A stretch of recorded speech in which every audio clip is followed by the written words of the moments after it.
Treating seed this spring? AGI Storm FX brings you the ultimate innovation in seed treating for your modern-day farming operation, offering you speed, accuracy, and flexibility. With a simplified design, gentle handling, and precise performance, you can choose to pre-treat or treat your seed just in time. This season, choose the AGI Storm FX seed treater to keep you on schedule and ahead of the curve. Visit aggrowth.com for more information or to find your nearest dealer.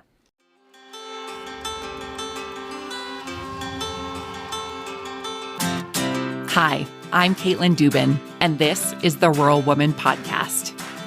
I'm a first-generation farmer who married into agriculture. Born and raised in a city, I was so unfamiliar with where my food came from, but I was determined to figure it out. Through my journey into agriculture, I saw women who were strong but humble, often taking a back seat. To me, these women were leaders who deserved a seat at the table. I created the Rural Woman Podcast to share the voices of women in an industry whose stories often went untold. The rural entrepreneurs who live and breathe their work, full of grit and pride. We come here to share our stories, to be in community with each other, to be challenged and inspired, but most importantly, to be celebrated and to be heard.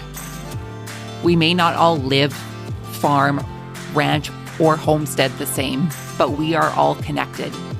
We are rural women, and our stories are worthy of being told.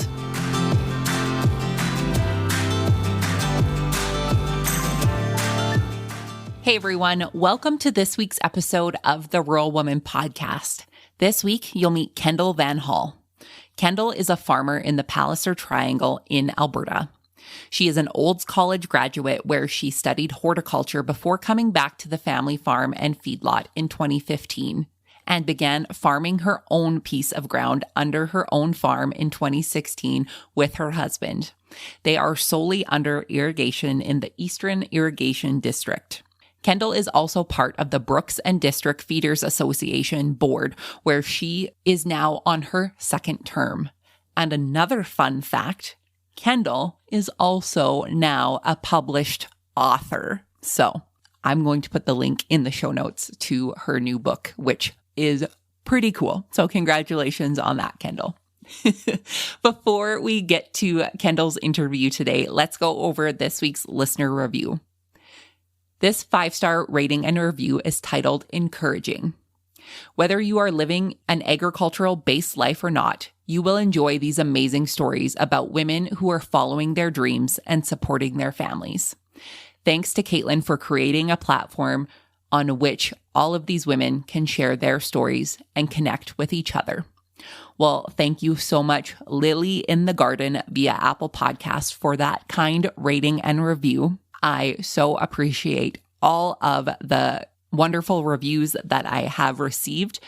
And if you, my friend, have not left a rating and review over on Apple Podcast or any other platform that you listen to the Rural Woman Podcast, if you would so kindly do that, I would really appreciate it.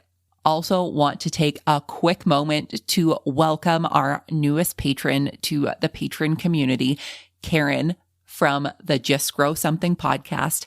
Thank you so much for your financial support of the show. If you are interested in learning more about how you can become a patron of the Rural Woman Podcast, head to the link in today's show notes and learn all about how your financial support supports the stories of women in agriculture to be shared through the podcast. As well, if you are a patron if you're at tier 10 or higher, you are getting an episode of Maybe You Can Relate through your earbuds real soon. So can't wait for that. Without further ado, my friends, let's get to this week's episode with Kendal.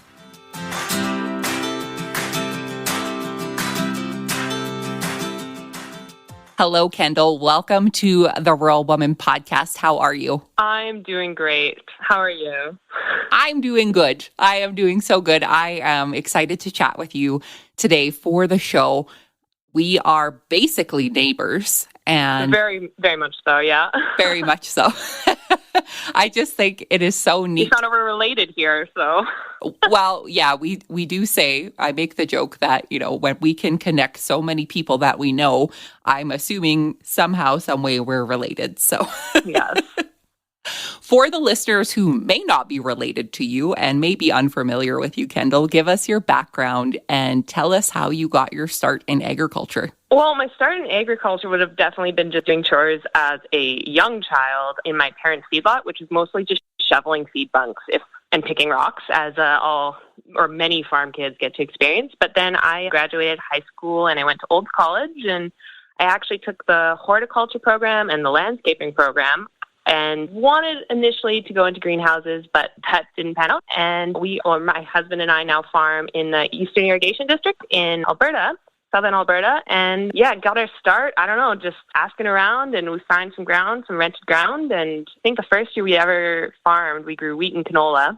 And then every year after that, it feels like I have a new crop to learn about, whether it's flax or doing seed canola and under irrigation. And it's just, I guess that's my start initially. And I bought my first bit of cattle in 2014 and kind of learn on the fly and keep on going. And that's kind of my start, I guess. Yeah, you were basically born into the gig, and your dad obviously had some great after-school help. Every single school holiday I can remember, I was doing something on the farm. Mostly shoveling feed bunks, if I want to say. Shoveling feed bunks or cleaning out water troughs. I'm pretty sure those were my jobs for many, many a year. Yeah, for sure. So you went to Olds College, and I would say you took kind of a different stream than maybe people would have thought you took. So what was it about greenhouses that interested you? Oh, greenhouses are just such a nice place to be in. And, it's the green thumb kind of thing. It's a joyful place to work. And that's what I find with farming too, is just there's a lot of intangible benefits with farming that aren't maybe like salary or some of that thing. And it's just, you get to be outside, fresh air, beautiful plants usually, except for with farming, you're mostly always looking for the wrecks. You don't necessarily get to sit and enjoy what you are doing. You're just going from wreck to wreck, or cattle route or something. But it was a bit of a different route. But Olds College was great for the fact that you got to mingle with a lot of farmers from all over Canada anyways. I don't think we had any American students at the time in our program or in our school, but so you'd run into and get to know other kids in agricultural management classes and everything. And a bit of a roundabout path back, but the horticulture, interestingly enough, didn't necessarily give me as well of a background as the landscaping did for going into agriculture. I've definitely had more applicable knowledge coming out of my landscaping diploma than I would have had out of the horticulture, besides, your basic plant nutrients and stuff like that. So. Yeah, that's super interesting. So you meet your husband. Did you meet him at Olds College? Yeah, I did actually meet him at Olds College. Funny enough, my older brother was also at Olds College with me at the same time, and he was in the ag management program, and my now husband was also in the ag management program, but he was from Vancouver Island, and he went to the program, and he is one of those farmers that talks farm all the time. I always bug him about it, but he's got me to where even in the evenings I'm watching combine videos on my phone now, so we did meet in Olds College, and he is just a very passionate person for agriculture. And interestingly, I grew up more in the thick of things on the farm, but I definitely learned a lot from him because he just soaks it up like no problem. Yeah. So what was it about grain farming then specifically that you and your husband were drawn to? Why did you want to become grain farmers? For grain farming, I think it was more the opportunity to do some aspects of agriculture is very challenging. And we were kind of blessed and got lucky and had some gracious neighbors who were willing to rent us their ground for a few years to start. And then we would, prove our ability as young kids coming out of college, whether or not we could actually do the farming. So in a sense, it's not so much this is exactly what we want to do. With people who don't farm under irrigation, it's 160 acre fields at most. And so you don't get to drive just a factor in a straight line for a very long time necessarily. So it's more the fact that we had the opportunity to do grain farming where we are, and then we grabbed the opportunity, ran with it. And we've kind of grown every year. We try new crops, and whether or not those crops work out. I always think even where we are, we have too many choices of crops in a sense with having irrigation available that you can run into some problems with how, your rotation goes or your chemical rotation goes. But I think it wasn't, this is exactly what we wanted to do. But now we've got the opportunity, and it's just so interesting, and it always keeps your mind going that we just kind of fallen in love with what we do on the day-to-day. We just keep on going with it. So, yeah. So let's talk more about the love-hate relationship with irrigation farming, because we ourselves are quite lucky to be under irrigation for most of our land. So is irrigation something that you were used to or that your husband was used to in the area that you were? Or was this kind of like, oh, great, we have water to put on our crops? I think irrigation is definitely something, if you don't have irrigation, you want irrigation. And if you have irrigation, you're definitely going to be complaining about pivots and fixing pivots a lot. I grew up under irrigation. My husband did not. And we had flood ground and pivots. I've never worked with wheel line of any sort, but our oldest pivot is, I think, 43 years old. It's at least 43 years old. It's an old Zematic. It used to be one of those towable pivots that's been worked on. And the beautiful thing about it is now when it breaks, you know exactly what to fix. And that's the best thing about that machine by far. But pivots break constantly, and it's all in the design, and they are wonderful. We do get to put water down. It's hard to keep the pivot, like even in this last heat wave that we had over the summer with the drought that North America kind of experienced, keeping a pivot going was a challenge because it only puts down so much water that it's designed for. And you have to check on them. People with cows will go check on calves, and usually there's pivot checks often with irrigation farmers, whether it's flat tires or just leaf cutter bees clogging up electrical boxes. And they are a great thing. We wouldn't be able to farm where we live without having irrigation available to us. The dryland farms where we have almost pulled off near to no crops, whereas with irrigation, it's expensive, but you're more than likely to get a crop. And that's one of the beauties of it. That's one of the love for it. But yes, it's a very headache of a time sometimes keeping them running. We could probably go on for days about the hate relationship that you have with pivots. Yeah, well, and even in the winter, it's, your pivot's not running, it's parked, but the windstorms, and in southern Alberta, we can get some amazing windstorms, and they can just blow the pivot over, and then you have to fix it before spring comes, because sometimes you need the pivot to bring up the crop first thing, because we have no rain. So it's a love-hate. It's definitely a love-hate. Yeah, it's funny. So I obviously didn't grow up in agriculture and married a farmer, didn't know anything about ag. A cousin of mine also married a farmer.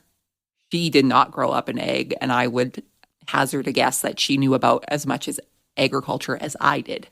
But she married a dryland farmer, and it was really funny. I remember, I think it was the first summer or second summer after we had both been married, and I saw that they were going on a summer vacation.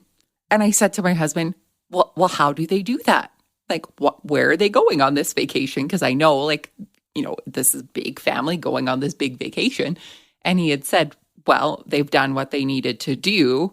Now you pray for rain and go on vacation. And I just thought to myself, yeah, farmers with irrigation, when you have irrigation, you're babysitting irrigation pretty much all spring, especially when you have to balance it with spraying or balance it with, we do the canola seeds with the mowing. And so you can't just turn the pivot around, drive your tractor through all muddy and everything with the ground all muddy, and then turn your pivot back on. So to put down, I think we're licensed for 24 inches within our irrigation district, but to put that much down, you'd be turning on that pivot every day and just babysitting and washing it. And if the pivot turns off accidentally, you have to be there. Otherwise, it might be flooding. It might be making a lake, and you don't want that if something's not working properly. So, yeah, we don't get that dry, I won't say that dryland vacation in the summer, but we might get a weekend or two, but it's not quite the same.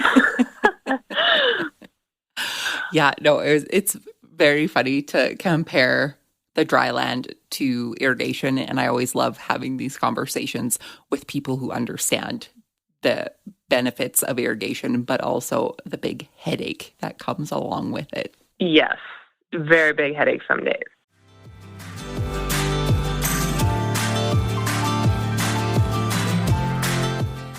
You you can help support the stories of women in agriculture to be shared through the Rural Woman podcast on Patreon. What is Patreon? It's a membership-based platform that helps fund and support creators like me to create and produce content like this that you all love. New to the Rural Woman podcast Patreon is ad-free listening and patron-only bonus content and exclusive episodes. Learn more and join the patron gang today at patreon.com/The Rural Woman Podcast.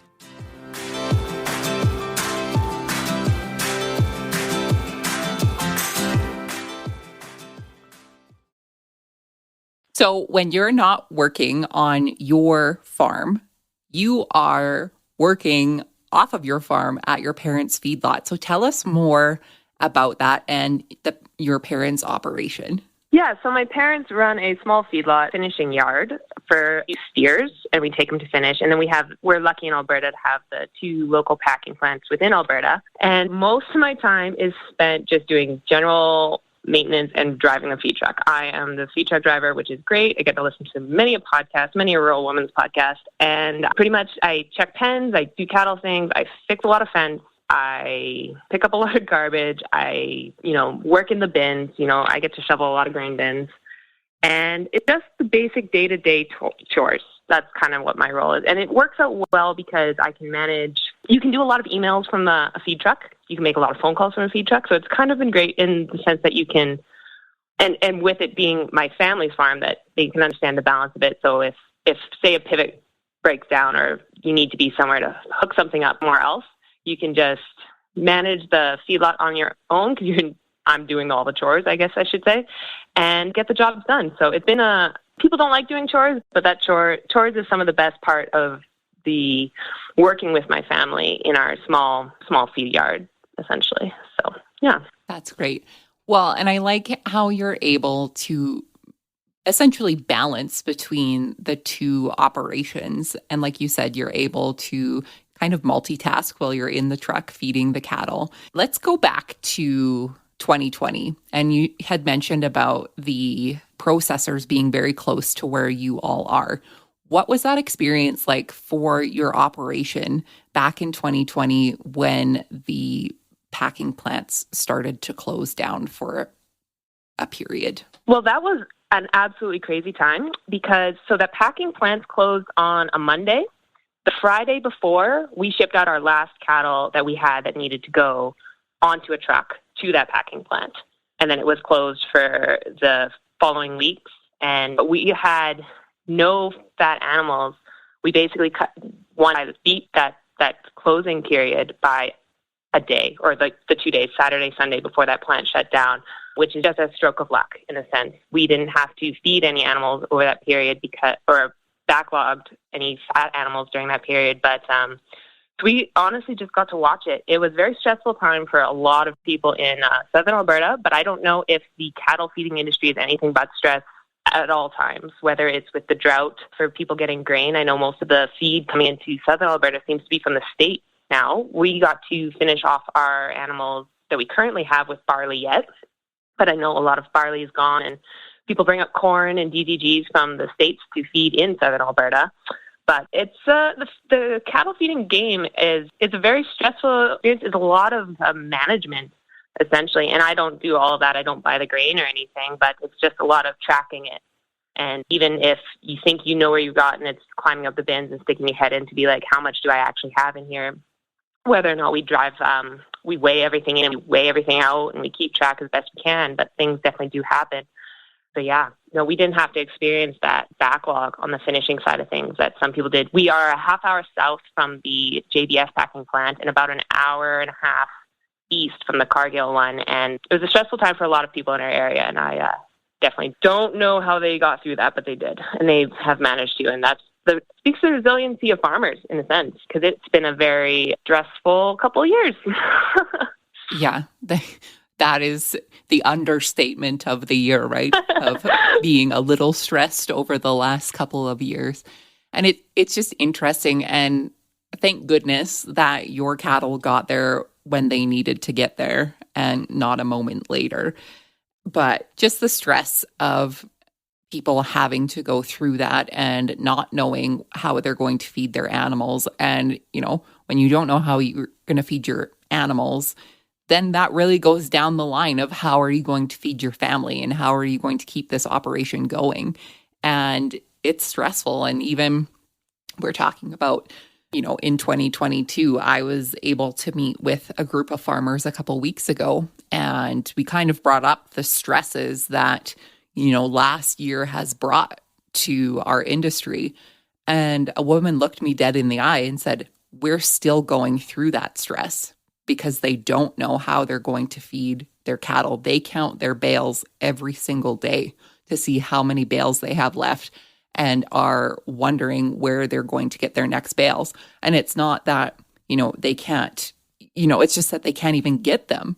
They're so backlogged, and whether, that's due to a shipping or that's due to there's just none available in their area. Like, it's a stress that I completely understand when they talk to stress, because even currently, as we're right now in February here, we have animals that need to go this coming up Thursday or this week, and whether or not they're going to get to where they need to go for just the trucking availability and everything is an interesting debacle. But you have faith a little bit. It's kind of like every time you see a storm cloud, you have faith that you won't get hailed out. But yeah, if we ended up having to keep them, then we'd be in that same stress, and you would be figuring out every single thing you had, whether or not you need it or what the neighbors had. You'd be phoning them all because you just need to keep the animals together. And thankfully, especially within the egg industry, especially with livestock, people look out for other people's livestock if they can. Yeah, I just find that to be incredibly heartwarming for me to know this,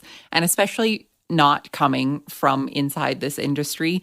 I think people have a general idea of, when you think of farmers, there's neighbors helping neighbors and all of the things. And for the most part, that does happen, but there are instances that don't.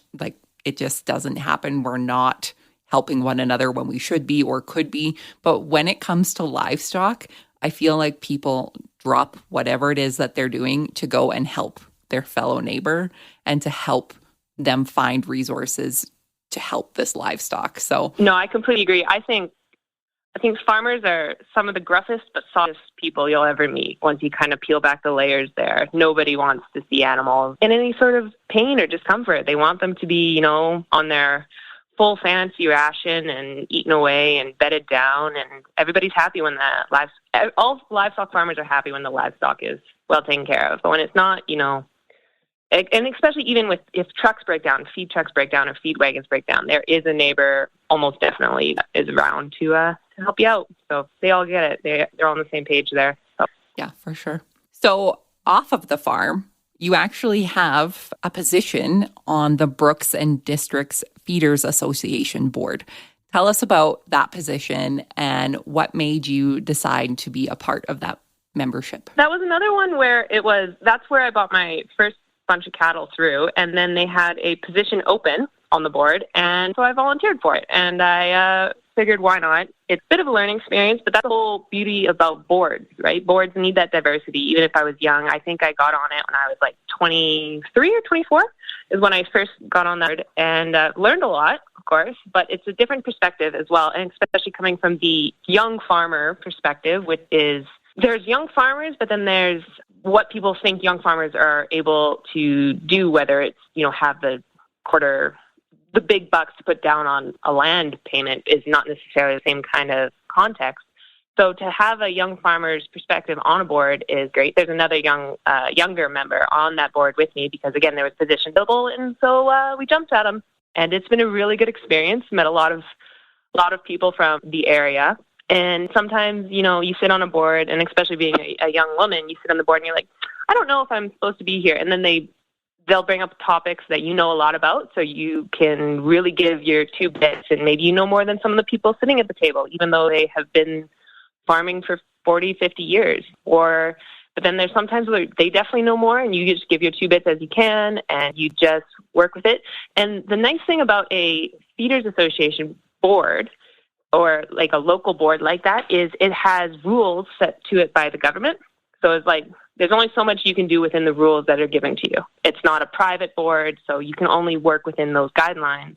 And if you want to change the guidelines, you have to go through the process through your local feeders association to your provincial meetings, and then put it in through the government to see if anything's going to change. So it's been a great experience. I definitely think more people should just go for it on the board positions. It's because boards are all about having the diversity of opinion. And, you read the mandates and you read what the board's supposed to be about, and you follow it as best you can. And yeah, it's been an amazing experience. So it's been a lot of fun. That's so great. And like you said, the boards need diversity, and especially in agriculture. For the women that are listening to this that have thought about joining the board but have been turned off, whether it's because there's no other women on the board or they're afraid, what advice do you have for them to move past those fears? I think fear will never actually leave in a sense, but I think people always doubt themselves, but especially if you're hanging around agriculture or hanging around whatever industry you're in, you pick up on more than you even know. And so you'll see things maybe that other people won't see, but you even if you can't necessarily articulate it, you know how something is necessarily run, for instance. I think just give it a try. You can always quit. That's the beauty about it. Especially for boards that are volunteer positions, you are there, you are doing your best, you read the mandates, just read the stuff that they give it to you, you will learn it, ask dumb questions, get smarter faster. I think most people, when you're really trying to learn it, they will help you. I've never had somebody I'll ask dumb questions, but I've never had somebody really give me grief for it in a sense, but more so they realize that you're trying to figure it out, you're trying to learn it. Nobody knows how boards work until you start to get on them. Some people think it's a little bit like some 4-H, but I never did 4-H, so I have no idea there. So if people have done 4-H, maybe they have one up on me yet and should get on their next board that comes up. But I think it's a risk worth taking, and it's not. People will help you. If you ask for help, you'll get it. And that's it. I think that is good, multi-dimensional life advice you've just given is, and especially that the fear is never going to go away. And more specifically, I like what you said about you probably know more than you think you do when it comes to things. There will be times I'm having conversations with people, or I'm talking to Justin and I'm talking about something and he's like, wait, how do you know that? It's like, well, I've only been here for 5 years and this is all you've been talking about for the last 5 years. So I listened a little bit, right? Well, that makes it think about like the first time I was even on a combine or drove a combine, I guess. I'd always been around them. And then one day my husband usually operates it, but he had to go someplace. So I sat in the driver's seat, went up the field, went down the field, and he was gone. And that was my training to drive this combine. But you're always around the machines, or if you're always around cattle, you pick up on it regardless if you're actually like forcefully trying to pay attention or if you're just there. You will pick up on it. And there was no problems. I did finish out the field. It was all good. So you always know more than you think you do. Well, and I love that you seem to approach these new things, whether that is driving a feed truck or a combine or being a part of a board, of it's okay to try these things. And it's also okay not to be good at them. And if it's really something that you really don't enjoy, it's a learning experience. You've tried something, you've put your hat in the ring, and if it works, that's great. And if it doesn't, at least you tried. Yeah. Well, and you will, just by doing it, you'll get better at it. So for instance, like I don't run the baler on our farm or anything that we do, and I am horrible at it. When I watch my brother do it, he is amazing at it. It looks like it's going to give him whiplash just starting and stopping and everything. But then there's some jobs where I'll do it and I'll be the more competent one, or just the job goes more smoothly because I do it much more often. So it's not whether if I practice it, I'd probably get to the same level, but I don't do it all that often. So you can't expect to get the same results if you don't do it all that often. So it's it's a give and take, but I think it's just a lot of fun to just try to. That's one thing that's nice about agriculture and farming. There's a lot of figure it out on the go, regardless if you've been farming for 60 years or for the few years that I have, I think. Yeah. Well, and like you said, you get better when you do it more, and that the fear maybe never goes away. It doesn't matter how many times I've ran a piece of equipment after, the spring thaw and it's time to go out in the field. I still need the step-by-step tutorials of how to do things because I haven't done it for 6 months. And, my husband has been working this piece of equipment for 30 plus years of his life. Well, of course he's going to know how to do it. And it's like riding a bike. For me, I still have my training wheels on sometimes, and I think that's okay. And like you said, being curious and just going out and trying new things. I just wish that for every woman in agriculture on your operation. And I understand that people have different roles on each and every operation. And I never think that any role is more than or less than one another. But if you have something that you've been wanting to try, or you think that, hey, maybe I could run that piece of equipment, or I could help out during this time of season, then I'm all for you going to try, because you're talking to a person who, first of all, had no intention of being a farmer and never had an intention of being a podcaster either. And here we are today. So Exactly. And especially for women, this is one I always think of.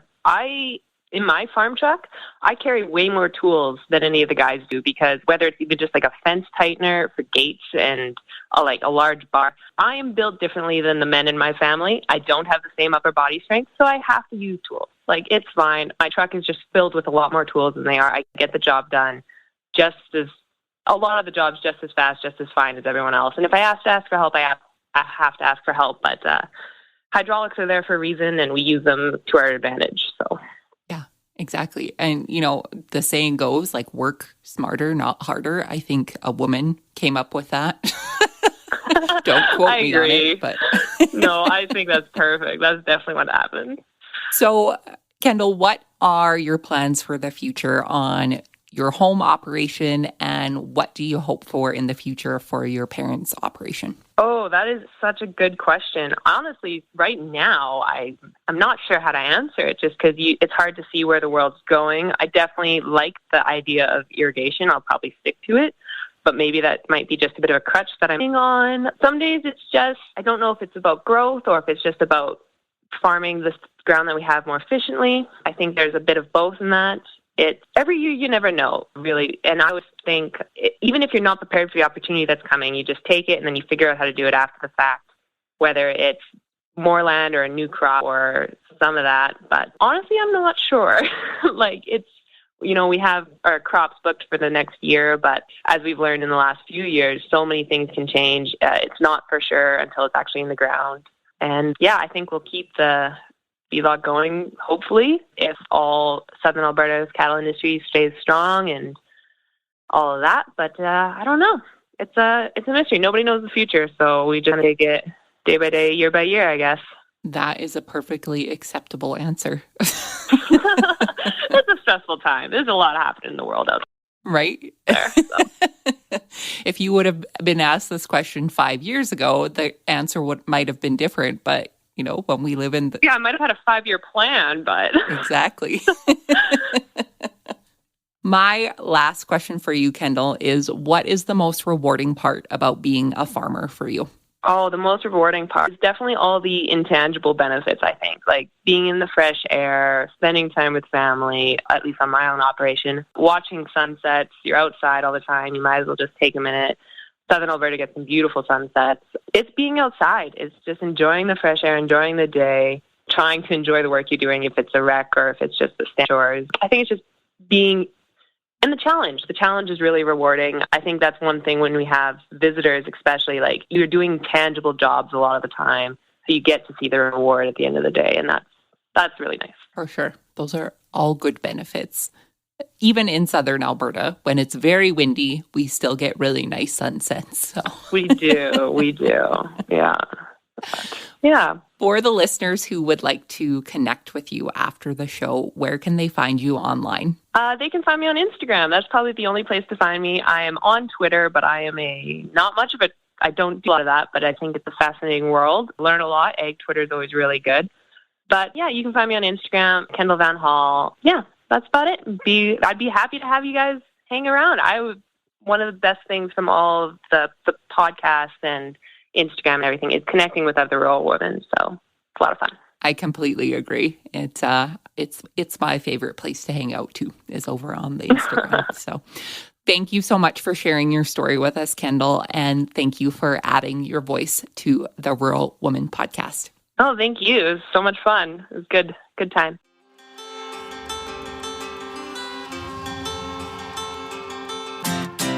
Thanks for listening to the Rural Woman podcast, a proud member of the Positively Farming Media podcast network.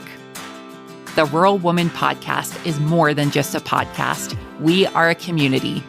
A huge thank you to the Rural Woman podcast team, audio editor Max Hofer, and admin support from Kim & Co. Online. A special thanks to our Patreon executive producers, Sarah Riedner from Happiness by the Acre and Carrie Munven from Laystone Farms. To learn how you can become a Patreon executive producer or other ways to financially support the show, head on over to wildrosefarmer.com to learn more. Be sure to hit the follow or subscribe button wherever you listen to the podcast to get the latest episodes directly on your playlist. And if you are loving the show, please be sure to leave a rating and review on Apple Podcast or any other platform that accepts ratings and reviews. You can connect with us on social media at The Rural Woman Podcast and with me at Wild Rose Farmer. One of the best ways you can support the show is by sharing it. Send this episode to a friend or share on your social media. Let's strengthen and amplify the voices of women in agriculture together. Until next time, my friend, keep sharing your story.